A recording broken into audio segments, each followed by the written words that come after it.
Olá, aqui é a Mandy e hoje eu tô aqui pra conversar com vocês finalmente sobre A Tormenta das Espadas, o terceiro livro das Crônicas de Gelo e Fogo do George R.R. Martin. Eu tô lendo esse livro faz muito tempo, mas quem conhece os livros sabe que a leitura é bem complicada porque a fonte que eles usam é bem pequenininho, o espaçamento deles, e é um livro pesado, então às vezes não dá pra ficar levando pra todos os lugares para ler. Então eu acabei demorando bastante pra ler esse livro. Porém, estamos cheios de marcações e cheio de coisas pra falar sobre esse livro. Antes de começar a falar do livro, eu quero deixar aqui que o vídeo vai ter spoiler. Então eu não vou nem sinalizar, eu já tô avisando antes de começar a falar que vai ter spoiler. Então se você assiste só a série e não quer spoiler dos livros, porque tem coisa diferente aqui, eu não recomendo que assista esse vídeo. Se você ainda não assistiu e nem leu nada, ou tá lendo os primeiros livros ainda, então também não assista. Mas se você assiste só a série e você quer saber mais, então pode ficar. Bom, nesse terceiro livro, então, o que vai acontecer, basicamente? A gente vai ter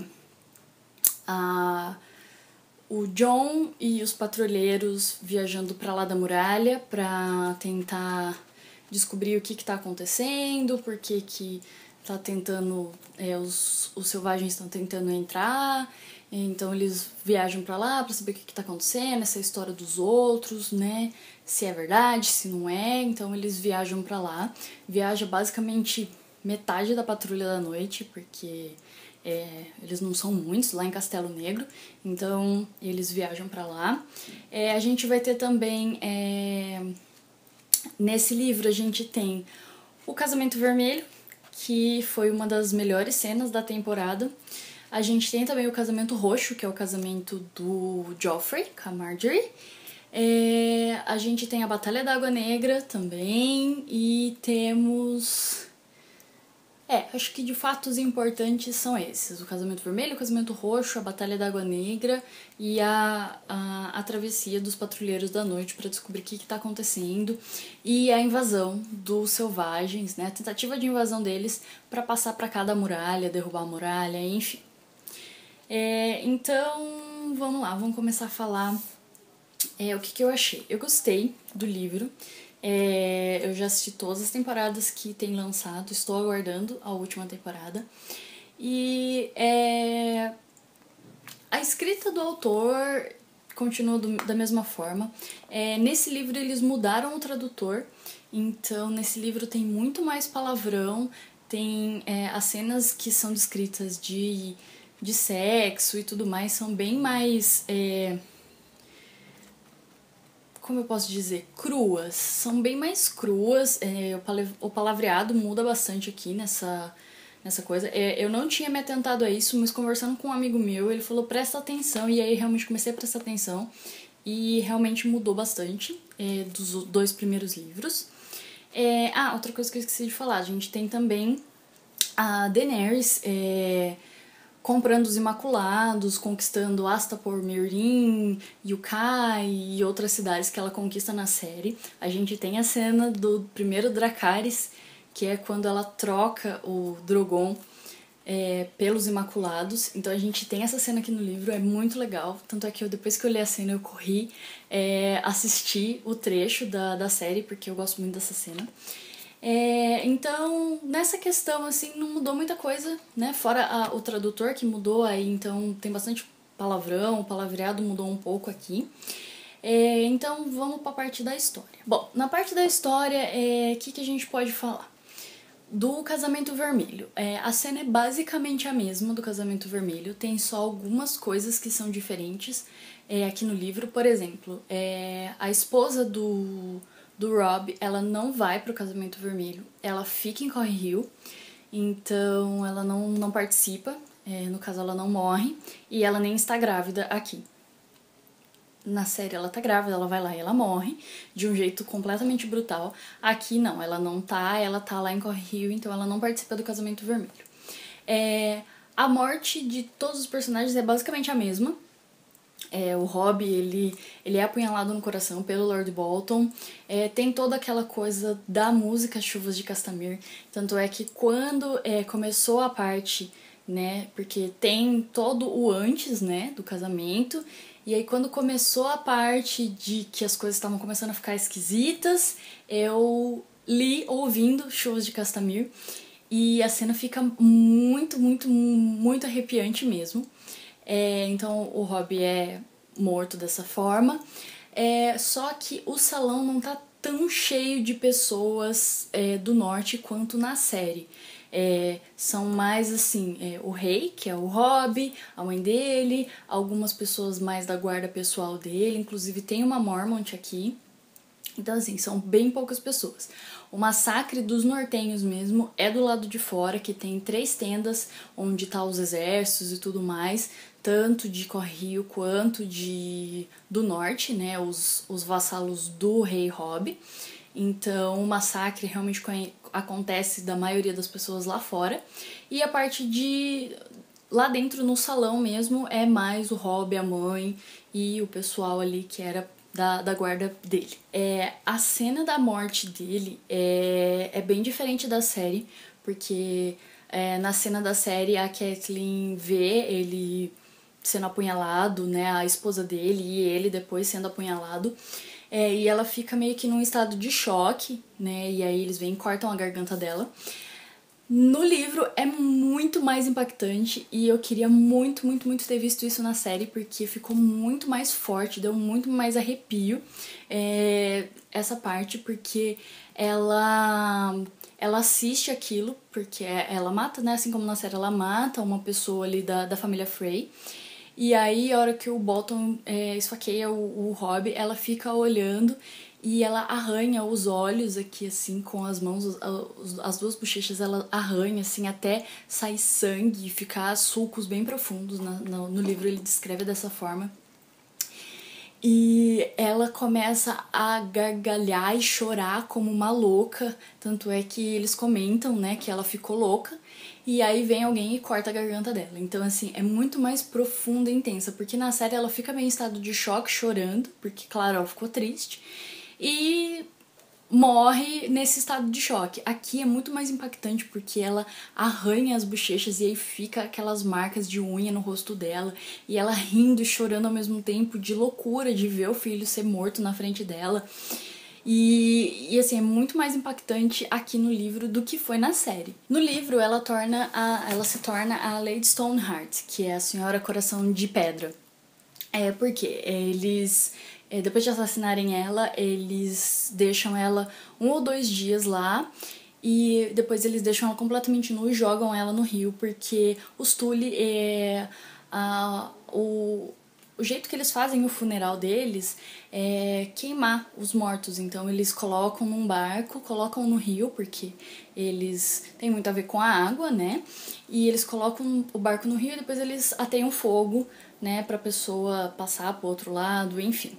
E aí, pra zombar disso, os Frey jogam ela no rio de qualquer jeito, morta.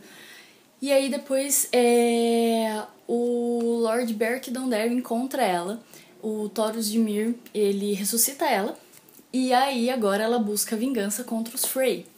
Então, e é onde exatamente o livro acaba num epílogo, onde eles encontram 2 Frey, eles sequestram um Frey, daí eles pedem o resgate, esse tio do garoto vai lá pra resgatar o garoto e ele acaba morto também. Porque agora ela tá ali com eles e ela quer vingança e ela vai ter a vingança dela. Então na série não tem isso, infelizmente não tem a Lady Stoneheart. Então por isso que a morte dela é tão impactante aqui, porque ela fica louca e aí ela volta nessa forma de buscar vingança e tudo mais. Então eu gostei muito dessa cena. O casamento roxo. O casamento roxo é basicamente o mesmo. A diferença é que a festa acontece na sala do trono e não é a céu aberto. O Jaime não chegou ainda em Porto Real, o Jaime chega depois do casamento roxo, então isso também é diferente na série. E que mais? E o Joffrey, ele na série ele bebe o vinho envenenado e daí ele já acaba morto. Aqui ele bebe da taça e ele fica ali, aí tem uma torta e tal, e aí teoricamente era pra parecer que ele se afogou com a torta, mas na verdade não. E do resto, a descrição também é basicamente a mesma do que aconteceu na série. A diferença também é que ele começa a arranhar a garganta dele, porque ele não consegue respirar. Então ele começa a arranhar a garganta dele e acontece o mesmo caso da Cat. Ele deixa marcas assim das unhas dele, tudo arranhado o pescoço e sangue saindo e tudo mais assim. Então é bem nojento, e tanto quanto na série. Mas o Joffrey é um filho da puta, então ele merecia morrer, então eu gosto do Casamento Roxo por causa disso, porque ele merecia morrer. O Casamento Vermelho é muito triste, embora eu não goste tanto assim do Robb, mas não achava que ele merecia morrer daquele jeito, porque no livro descreve, não mostra a cena, mas é comentado depois por outros personagens que eles realmente decapitaram o Robb e mataram o Vento Cinzento, decapitaram ele, costuraram a cabeça dele no corpo do Robb e colocaram uma coroa em cima. Então, assim, não mostra, na série mostra, essa cena é bem pesada, mas aqui no livro não mostra, mas é mencionado. Então, não tem muitas diferenças, só algumas mesmo, principalmente a parte da Cat. E o Casamento Roxo é isso.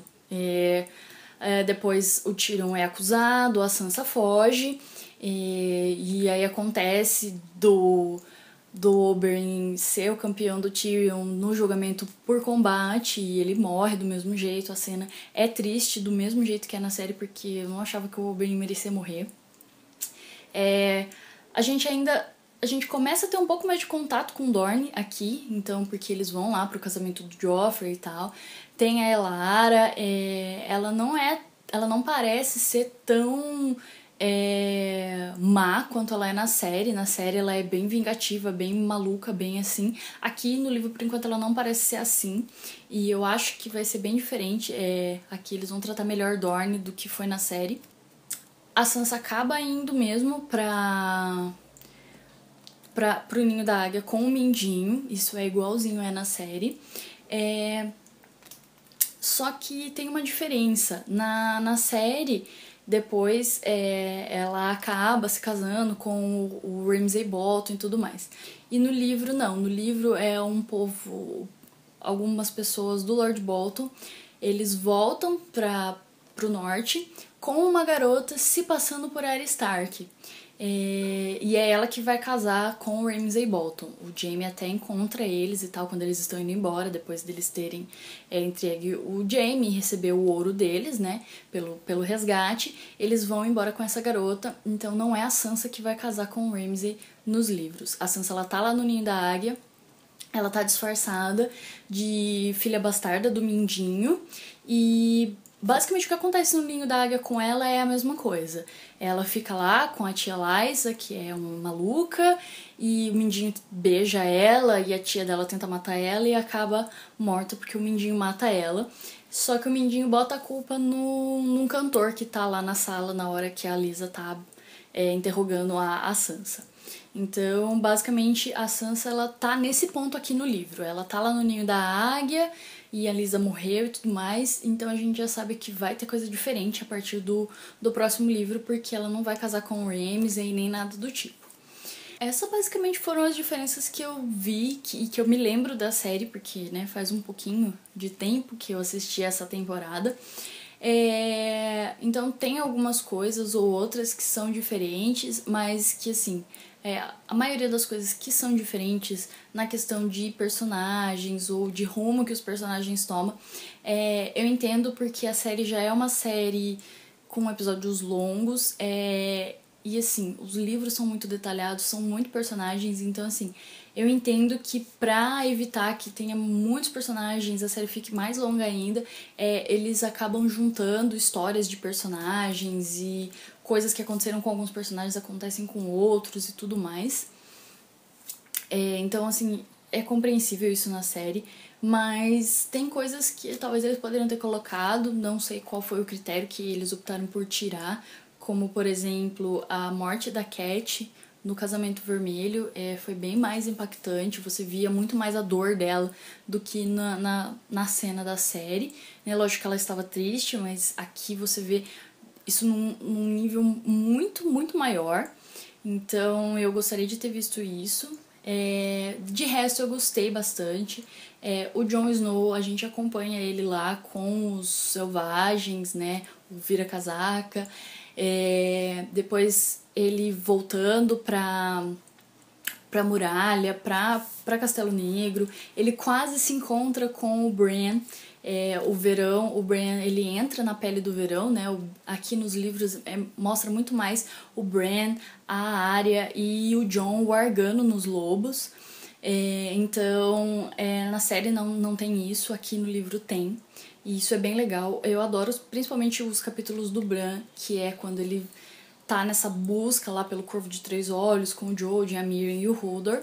E quando ele entra na pele do verão e tal, ele até salva o Jon, porque o Jon tá lá, né, já tá em Westeros com os selvagens, e aí ele precisa fugir, e o verão acaba ajudando ele, o verão como o Bran. Então é bem legal essa parte. Aqui também tem a eleição do novo Lorde Comandante da patrulha, porque o Mormont foi morto, né? Aquela coisa do motim deles acontece lá. Então o Sam consegue voltar pra muralha, ele volta lá, ele sai da Fortaleza do Craster com a Goiva, que na verdade na série ela é a Gilly, mas ele consegue voltar pra muralha e tudo mais. Durante a eleição, muitas coisas acontecem diferente da série na eleição. O Jon ele só é indicado no último dia de eleição. Essa eleição dura 10 dias, porque tem várias pessoas concorrendo e aí precisa ter um número mínimo de votos e tudo mais. Então o Jon ele indicado só no final, no último dia. Porque o que acontece? Eles são há vários dias lá nessa batalha com os selvagens, tentando entrar em Westeros, né, pro lado de cada muralha, e eles já estão, assim, eles têm pouco pessoal, tá acabando, mantimentos e armamento, tudo mais, e aí o Stannis chega com alguns irmãos da Patrulha da Noite de outros 2 castelos que tem lá, que ainda estão ativos, e o Stannis chega e consegue ajudar eles a vencer, né, essa batalha. E aí o Stannis oferece pro Jon ser legitimado e ficar lá como protetor do norte, cuidando do norte, nesse novo reinado dele, que ele quer e tudo mais. Então ele oferece essa ajuda pra ele. E aí o Jon ele fica, né, nessa... Será que, né, devo ser legitimado e virar um Stark, ou continuo aqui na patrulha, não quebro meus votos e tudo mais. E aí ele acaba sendo eleito Lorde Comandante, então aí ele precisa, né, falar isso pro Stannis e tal, e acabar mesmo continuando lá na Patrulha da Noite. Outra coisa que tem que é diferente na série, o Sam ele encontra o Bran. Porque o Sam, quando ele volta pra muralha, ele passa por Forte Noite, que é um castelo, um dos primeiros castelos que foi abandonado, um dos maiores castelos que tem ali na muralha. E tem uma porta secreta, porque o Mãos Frias, que é um personagem muito enigmático, que ele aparece lá pra ajudar o Sam e a Goiva, ele leva o Sam até esse portal. Esse portal ele só pode ser atravessado por quem veste o negro, então tem que ser um irmão da Patrulha da Noite para atravessar esse portão, tanto para entrar quanto para sair por ele. O Jojen ele tem um sonho verde que lá nesse lugar tem um portão para eles saírem em busca do Corvo de Três Olhos, só que eles chegam lá e tá tudo trancado e não tem como passar. Só que aí o Sam ele entra por esse portão que ele é subterrâneo e tem um poço que é por onde você consegue entrar, e aí ele ajuda eles a atravessarem pro outro lado. E é muito interessante de ver esse contato que ele tem com o Bran. O Bran pede pra ele manter segredo, não contar pro Jon que ele encontrou com ele, que ele tá pra lá da muralha. Esse portão é muito interessante porque ele é feito de árvore coração, né? Então ele é todo branco, ele tem o rosto da árvore coração. E ele fala, e aí ele se abre, a boca dele se abre e vira uma porta pra eles atravessarem. Então assim, é muito, muito interessante. O Mãos Frias é um personagem muito enigmático, a gente não sabe quem ele é. Esse Mãos Frias é o nome que a Goiva e o Sam dão pra ele, porque ele tem as mãos frias. Ele parece um White Walker, mas ele tem uma consciência e tal, ele tem roupas pretas, então a gente não sabe muito bem. Na série acaba se tornando o tio Benjen, né, o Uncle Benjen, mas nos livros eu acho que não é o tio Benjen, eu acho que é o outro personagem. Mas por enquanto ele tá só conhecido como Mãos Frias e é ele que vai ajudar o Jojen, a Miriam, o Hodor e o Bran e o Verão a chegar até o Corvo de Três Olhos, porque o Sam comenta que eles estão na companhia dos Mãos Frias pra essa jornada deles. Então isso também é diferente na série. Então, gente, é basicamente isso que tem de diferente nesse livro da série. Eu gostei bastante da leitura, como eu falei. Essa mudança de tradutor foi, assim... deu pra... Quando eu comecei a prestar atenção, você consegue notar bastante, mas a escrita do autor permanece do mesmo jeito, então você tem muitas descrições de lugares, de pessoas, de coisas acontecendo. A gente continua acompanhando o ponto de vista de cada um, então você vai ver do Jon, da Daenerys, do Jaime, da Cersei, do Tyrion, da Sansa e tudo mais, você vai continuar acompanhando dessa forma. Os personagens que têm ponto de vista, depois que eles morrem, eles param de ter ponto de vista. Então, quando a Catelyn morre, quando a gente vai ver ela de novo, é no epílogo. Então, não é bem o ponto de vista dela. Eu não sei como isso vai ficar nos próximos livros, eu tô bem curiosa pra ver. O Robb já não tava tendo muito ponto de vista dele mesmo. Os momentos que ele aparece aqui é sempre pelo ponto de vista da Cat. Então, o Robb já não tava tendo muitos pontos de vista mesmo. E a maioria dos personagens, tem personagens que não tinham ponto de vista e agora vão passar a ter. A Brienne, por exemplo, é um personagem que ela vai começar a ter ponto de vista aqui no livro. Então, a gente vai acabando vendo outras perspectivas e o que está acontecendo em outros lugares. Né? Por exemplo, com a Arya, que ela acaba... aqui ela termina, no final do livro ela foge do cão de caça, né? Na série, se eu não me engano, ela acaba cruzando com a Brienne. Aqui ela deixa ele lá moribundo pra morrer depois da luta que eles têm com o Polliver e o Cócegas. E ela acaba fugindo. E aí ela vai pegar um navio pra ir pra Bravos, né? Porque ela usa a moedinha do Valar Morghulis e então ela acaba indo pra lá. Então a gente tem essas coisas aqui. O livro continua muito legal, muito bom. Apesar de eu já ter assistido, é interessante ver, porque tem muita coisa que você vai ter além da série. Então tem coisas que acrescentam, coisas que são diferentes, pontos de vista que acabam não sendo vistos, porque, como eu falei, na série eles acabam condensando, às vezes mais de um personagem em um só, né? Eles acabam juntando as histórias e tudo mais. E aí você vai vendo outras coisas. E, assim, eu adoro as Crônicas de Gelo e Fogo. Eu gosto muito do livro, gosto muito da escrita do autor, apesar de ser uma escrita com bastante descrição. Então, assim, é um livro que demanda bastante, né, da leitura. Mas é um livro legal, tá bastante interessante a história. Já vou começar o próximo livro. E tô louca pra próxima temporada da série. E se tudo der certo, em breve vão lançar o 6º e o 7º livro. O George R. R. Martin tá trabalhando bastante neles, então em breve a gente vai saber como que vai terminar a história. A gente já sabe que vai ser bem diferente, porque a série, depois de uma certa temporada, ela se distancia um pouco mais dos livros, né? Não é tão próximo dos livros assim. Até porque os outros livros nem foram lançados ainda. Então eu tô louca pra ver tanto da série quanto do livro. Bom, gente, o vídeo foi esse. Eu espero que vocês tenham gostado. Se vocês assistem a série ou têm interesse nos livros, deixem uns comentários aqui pra mim. Se vocês já leram esse livro, digam aqui o que vocês acharam, o que vocês gostaram ou não do livro e da série. Se você ainda não é inscrito no canal, não se esquece de se inscrever, de deixar o like e de ativar o sininho pra receber notificação sempre quando sair vídeo novo aqui no canal. Me sigam também nas redes sociais, por lá eu aviso quando que vai sair vídeo, se vai atrasar. Comento também o que eu tô lendo, o que eu tô assistindo pra trazer aqui pro canal. E no Instagram, 2 vezes por semana, eu posto conteúdos diferentes, além das postagens dos vídeos aqui do canal. Então me acompanhem por lá também, certo? Até o próximo vídeo. Tchau, tchau!